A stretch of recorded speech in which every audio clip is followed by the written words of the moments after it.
नाशिवंत सर्व एक नाम साचे नाशिवंत सर्व एक नाम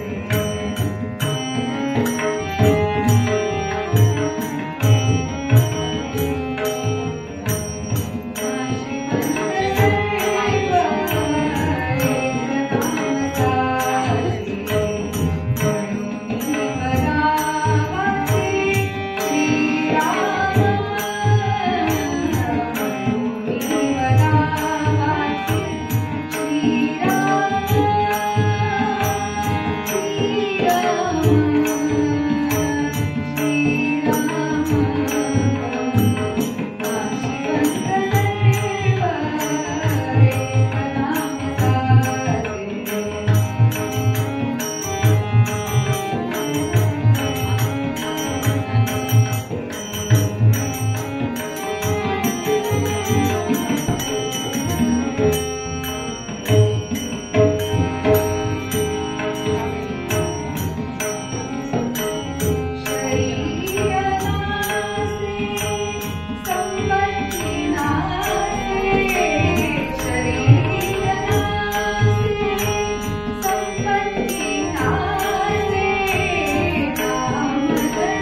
लोकाभिरामं श्रीरामं भूयो भूयो नमाम्यहम्। मुखे बोलवी सद्गुरुबुद्धिदाता अहंकारः मनने कोणमाता जडो भावना रामदासी सदाती नमस्कार द्या ब्रह्मचैतन्यमूर्ती सद्गुरुनाथ महाराज की जय।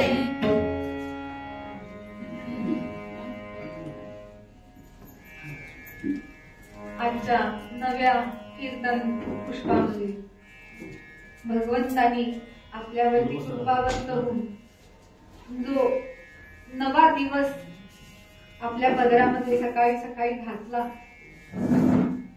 काल रात्री अनेक लोक झोपले जगामधले आणि ते सकाळी आज उठलेच नाहीये, पण आपण मात्र भगवत कृपेने सकाळी उठलो आहोत, छान अव्यक्त स्थितीमध्ये आहोत।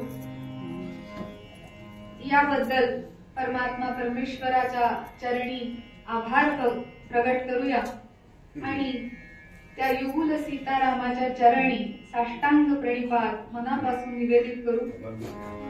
आपण उपस्थित सर्व श्रोतृवृंद आपल्या सर्वांच्या हृदयामध्ये उपस्थित असलेल्या सीतारामाला आत्मारामाला वंदन करते भक्तियुक्त अंतःकरणाने। कीर्तनावरती विशेषतः नामावरती आणि सद्गुरूच्या चरणावरती ज्यांची विशेष निष्ठा आहे अशा निष्ठावान भक्त मंडळींना विशेष नमस्कार करते। स्थानदेवता कुलदेवता आणि जिथेही कीर्तन सेवा सुरू आहे तिथल्या वासुदेवतेला नमस्कार करून रामदासी संप्रदायातल्या सर्व ज्येष्ठ श्रेष्ठ कीर्तनकारांना वंदन करू आणि समर्थ शिष्या आद्य स्त्री कीर्तनकार संत वेणा स्वामी महाराजांच्या चरणी विनम्र होऊन आजच्या कीर्तन सेवेला प्रारंभ करते। श्रोते हो, आपण जे काही अभंग अभ्यास केले ते आपण निश्चितच घरी जाऊन त्याच्यावरती काही मनन करत असाल, काही चिंतन करत असाल अशी खात्री आहे आणि किंबहुना त्याचं सार म्हणून निदान नामस्मरण तरी प्रेमाने करत असालच याची निश्चितच खात्री आहे। कारण नामस्मरण करत नसता तर श्रींच्या चरणापाशी आपण आलाच नसता। आपल्या हृदयामध्ये कुठं ना कुठेतरी नामस्मरणाबद्दल ठिणगी पेटलेली आहे।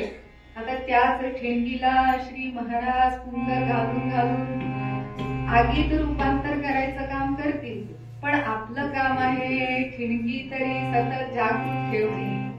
नाही तर आपला कोळसा थंड झाला म्हणजे काय करावं, सद्गुरुनाथ महाराज की जय। आपला कोळसा होऊन द्यायचं नाहीये, सारखा निखारा पेटलेला असला पाहिजे। एकनाथ महाराजांचाच पुन्हा एकदा अभंग घेतलाय। शांती ब्रह्म एकनाथ महाराजांची काल तुम्हाला मी परवा गोष्ट सांगितली की कसे काय शांती ब्रह्म आहेत। अजून एक त्यांच्या शांतता प्रिय स्वभावाचं किंबहुना ते शांतीच्या शेवटच्या अशा टोकाला होते की तिथून त्यांना कोणी खाली खेचू शकत नव्हतं। समर्थ म्हणाले दासबोधामध्ये, होणार तैसे होत जात प्रपंची झाला आघात, परी डळमळीना ज्याचे चित्त तो एक सत्वगुण, श्री राजाधिराज प्रभू रामचंद्र भगवान की जय। 100% जय जयकार आल्याशिवाय रामदासी कीर्तनातून बाहेर सोडत नाही, हा नियम आहे। राजाधिराज प्रभू रामचंद्र महाराज की जय। बाहेर सोडायचं म्हटलं लगेच नसेल। होणार तैसे होत जात प्रपंची झाला आघात, परी डळमळीना ज्याचे चित्त तो एक सत्वगुण। हे की नाही आपण सगळेजण कितव्या इयत्तेत आहोत परमार्थाच्या, त्याच्याप्रमाणे आपल्याला त्या इयत्तेमध्ये तो अभ्यास जिंकतो। पण लक्ष असं पाहिजे 100% गुण मिळवण्याचं जर लक्ष असेल आणि त्या दृष्टीने प्रयत्न केले तर कशी तरी आमच्यासारखी मंडळी 60-70% नको। म्हणजे लक्ष तरी कमीत कमी मोठं पाहिजे, लक्षावर लक्ष पाहिजे, अलक्ष्यावर लक्ष नको। आमच्या सगळ्यांचं पण लक्ष लक्षावर असतंच, किती लक्ष जमा झाले ह्याच्यावर लक्ष असतं।